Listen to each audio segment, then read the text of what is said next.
আল্লাহ তাআলা শয়তানকে কেন আটকান রমজান মাসে বলতে পারেন কেউ? কেন আটকায়? একটা উপমা নেন। আমাদের বাসা বাড়িতে আমাদের ছেলে মেয়েরা প্রায় সময় পিঠাপিঠি যখন হয়, ভাই বোন পোলাপান মারামারি করে কি করে না, হাতাহাতি করে কি করে না। সাধারণত পিচ্চিটা বড় ভাইয়ের সাথে গন্ডগোল করে, পারবে না বড় ভাইয়ের সাথে তাও করে। এই গন্ডগোল করতে গিয়ে প্রত্যেকবার বড়টার হাতে পিচ্চিটা মাইর খায়, ঠিক না ঠিক?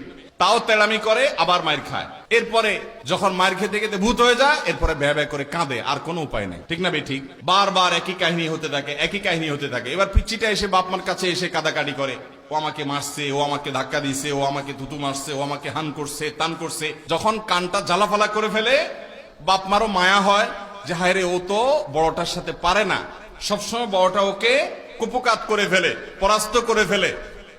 তো এই জন্য মা বাপ মায়া করে অনেক সময় বড়টারে ধরে।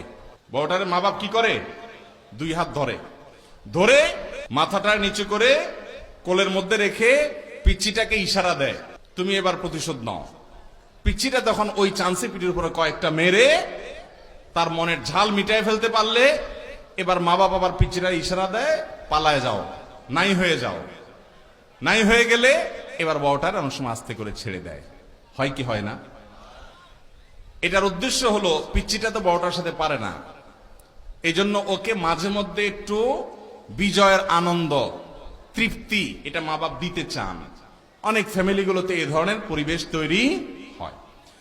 আমাদের মধ্যে মানুষ এবং ইবলিস জন্ম কার আগে?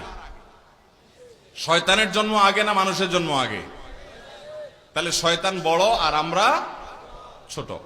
শয়তান চায় আমাদেরকে জাহান্নামে নিয়ে যেতে, আর আল্লাহ আমাদেরকে চান আমরা জান্নাতে যাই। যদিও আল্লাহ রাব্বুল আলামিনের সাথে শয়তানের কোনো কম্পিটিশন নেই, শয়তানের সৃষ্টি আল্লাহ স্রষ্টা, কিসের কম্পিটিশন? কিন্তু শয়তান আমাদেরকে জাহান্নামে নিতে চায়, আর আমাদের যাওয়া উচিত জান্নাতে।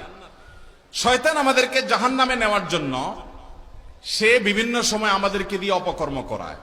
আমরা অপকর্ম করে ফেলি, করার পর আবার আফসোস হয়, আমি গুনাহটা করলাম, আমি অন্যায়টা করলাম।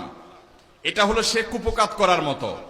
ভারতের এক কবি বলেছেন, আরে ये কুস্তি তো হয় অমর ভর কি, কবি ও দাবালে কবি তু দাবালে। শয়তানের সাথে তোমার লড়াইটা হলো সারা জীবনের। কখনো শয়তান তোমাকে কুপকাত করবে, আবার তওবা করে আল্লাহকে খুশি করে তুমি শয়তানকে কখনো কুপকাত করবা। এই লড়াই তো সারা জীবনের। এই লড়াইয়ে বেশিরভাগ সময় শয়তান জিতে না আমরা জিতি?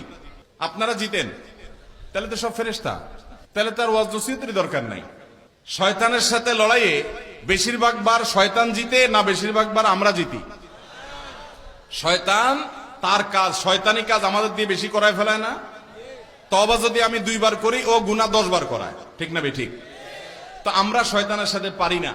আল্লাহ রাব্বুল আলামিন অভিভাবক, আমাদের সৃষ্টিকর্তা, আমাদের ওয়ালি আল্লাহ রাব্বুল আলামিন, তিনি আমাদের প্রতি দয়ালু, মায়ালু। সেজন্য বছরে একটা মাসের জন্য ওই যে বড়টারে যেরকম ধরে রেখে মা বাপ ছোটটারে সুযোগ করে দেয়, ইবলিসকে আল্লাহ রাব্বুল আলামিন শৃঙ্খলাবদ্ধ করে আমাদেরকে বার্তা দেয়, এই সুযোগ তোমরা আগায় যাও জান্নাতের দিকে।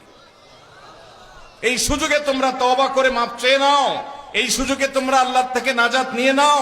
এই সুযোগে চোখের পানি ফেলে আগের সমস্ত গুনাহ মাফ করে হাল খাতা করে ফেলো, আগের সমস্ত ফাইল ক্লিন করে ফেলো। এই সুযোগটা আল্লাহ তাআলা দেন, কিন্তু আমরা বেশিরভাগ মানুষ কপাল পড়া, রমজান মাসে সেই সুযোগটা আমরা গ্রহণ করতে পারি না। আল্লাহ তাআলা আমাদেরকে রমজানের রোজার শিক্ষাটা গ্রহণ করার তৌফিক দান করুন, তাকওয়া অর্জন করার তৌফিক দান করুন, মাগফিরাত লাভ করার তৌফিক দান করুন, নাজাত লাভ করার তৌফিক দান করুন, জাহান্নাম থেকে মুক্তির নসিব করার তৌফিক দান করুন, এবং জান্নাতি হওয়ার তৌফিক দান করুন।